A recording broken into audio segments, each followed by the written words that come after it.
Welcome back to Unsolved Case Files Vault. In this final chapter, we're diving deep into the locked room mystery and the question that's haunted investigators for decades. How did the killer get in? Officers arrived within 10 minutes. They found the door locked, the chain bolted, and the single window painted shut. They broke it down and found Charles Denton, age 42, lying dead beside the bed. Time of death, between 11:30 p.m. and midnight. Cause: gunshot wound to the chest. Weapon: none recovered. Room entry: impossible. The case had baffled detectives for months. Theories ranged from suicide to a professional hit, even something bordering on supernatural. But no one could explain the missing weapon or how anyone could have entered or exited a sealed room. The final report, filed on July 2, 1948, was only 2 words long. Case unsolved. As Briggs compared the evidence photos to the report, one inconsistency stood out immediately: the radio. In the photo, it was clearly plugged in and switched on, the tuning light glowing faintly. But the inventory sheet described it as unplugged and inactive. Then there was the clock, frozen at 11:47 p.m. Yet in another photo, taken hours later, it had been turned backward by several minutes. Someone had tampered with the scene. When Briggs requested the physical evidence, she found most of it missing. The gun, of course, had never been found, but now, the victim's key, wallet, and hotel registry card were gone too. Only the photographs and a single scrap of paper remained: the police inventory note, with something faintly penciled on the back. The Riverside Hotel was one of the oldest buildings in the city. Briggs requested the original blueprints from the archives and spent hours tracing the faded ink lines until she saw it: a thin, rectangular shaft running vertically behind the third-floor rooms, connecting maintenance closets and utility pipes. A service corridor, narrow enough for one man to crawl through. It had been sealed off during a renovation in 1955. Her pulse quickened. If the tunnel existed in 1948, it would have run directly behind room 304. Briggs visited the Riverside herself, now a half-abandoned relic with flickering lights and peeling wallpaper. The manager, an older man named Carl Hemmings, hesitated before handing her the keys. "That room," he said quietly, "isn't right. Sometimes I swear I still hear the radio playing. But there's no power in there." Ignoring his warning, she entered room 304. The air was cold, heavier somehow, as if the room had been holding its breath for years. She turned on her flashlight and ran her fingers along the wallpaper. Then she saw it, a faint outline where the plaster didn't match. Near the headboard, a rectangular patch of wood, about 2 feet wide, slightly recessed. A sealed panel. Digging through employment records, Briggs discovered that in 1948 the hotel employed a maintenance worker named George Mallory. He had been on duty the night Denton was killed and resigned abruptly a week later. His file contained only one strange note from the manager at the time. Mallory, acting nervous, insists on sealing the wall behind 304. Says no one must ever go in there again. Briggs searched for any record of Mallory afterward: Social Security, tax filings, marriage licenses, nothing. It was as if he'd vanished. Then, inside the old police evidence box, she found something the original detectives had overlooked: a small brown envelope, taped shut, with Mallory's name written on it. Inside was a folded note, written in trembling handwriting. "I didn't mean for it to happen. He wasn't supposed to die. The walls remember. The door remembers. Please forgive me." No signature, no date, but there was one line written in pencil at the bottom: Room 304, behind the bed. As Briggs delved deeper, she began to understand why Denton might have been targeted. Through federal records, she learned that Charles Denton wasn't just a traveling salesman. He was under quiet investigation for smuggling post-war goods from the West Coast, jewels, foreign currency, and, according to a customs memo, classified blueprints of interest to the U.S. Navy. Denton's last known associate? A man named George Mallory, listed as a former dock worker. The connection was undeniable. But if Mallory and Denton were partners, why would Mallory kill him? Piece by piece, Briggs began to reconstruct the events of that night. Denton checked into room 304 around 7 p.m., carrying a single suitcase. At 9:15, a maid brought him coffee. She later told police he seemed nervous and kept checking the hallway. At 10:50, Guests in room 306 heard two men arguing through the wall, followed by a single gunshot at 11:47 p.m. When police arrived the next morning, the door was still locked from the inside, and the key was found in Denton's pocket. How is that possible? Briggs believed Mallory entered room 304 through the maintenance passage, which opened behind the bed.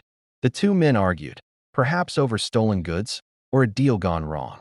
In the struggle, the gun went off, killing Denton instantly.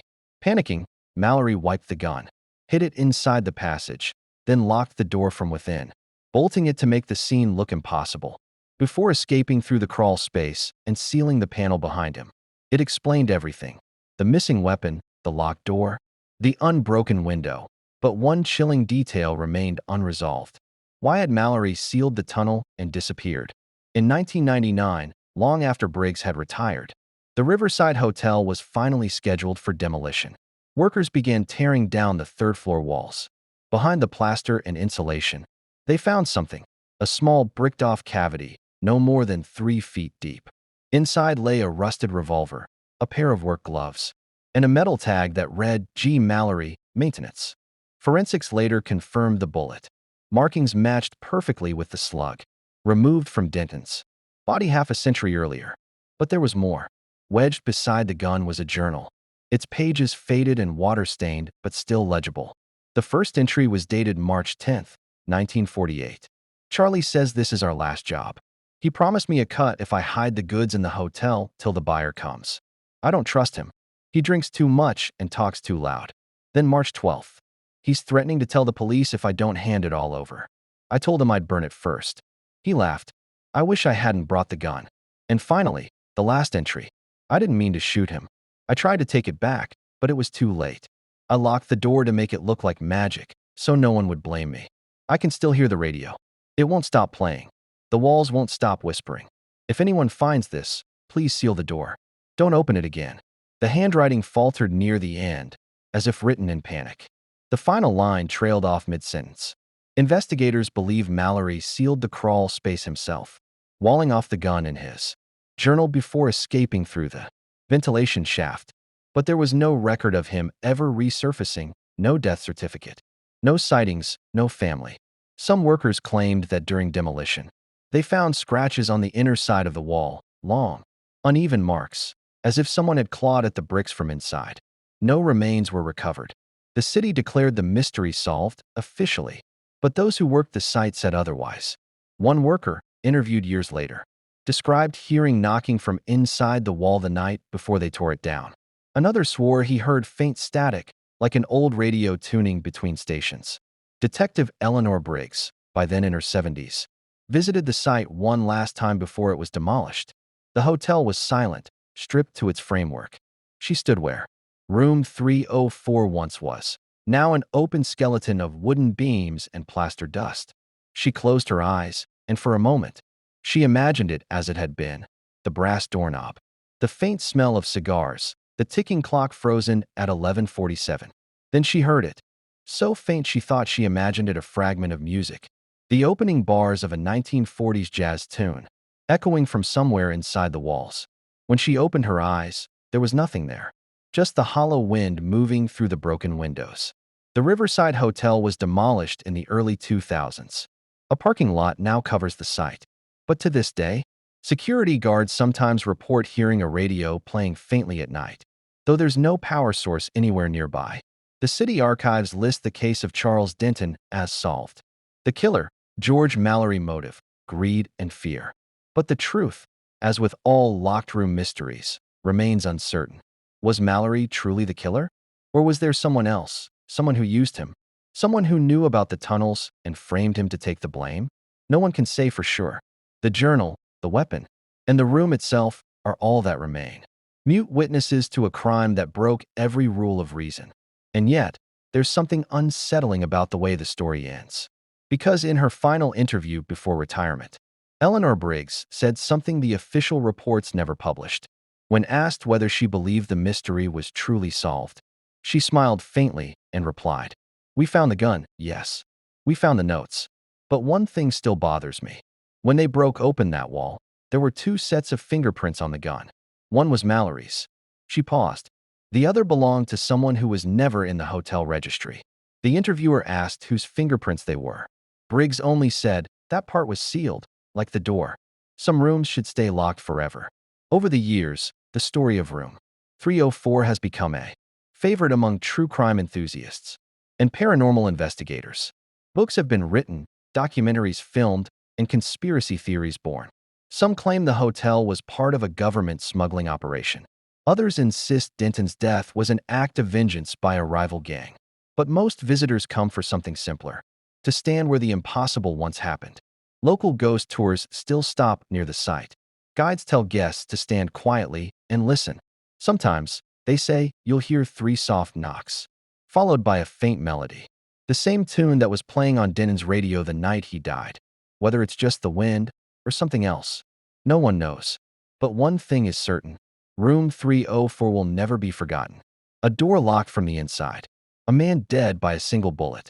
No signs of entry. No weapon. No reason. Half a century later, the truth emerged, buried behind a wall, alongside the man who tried to hide it. Some mysteries are solved by logic.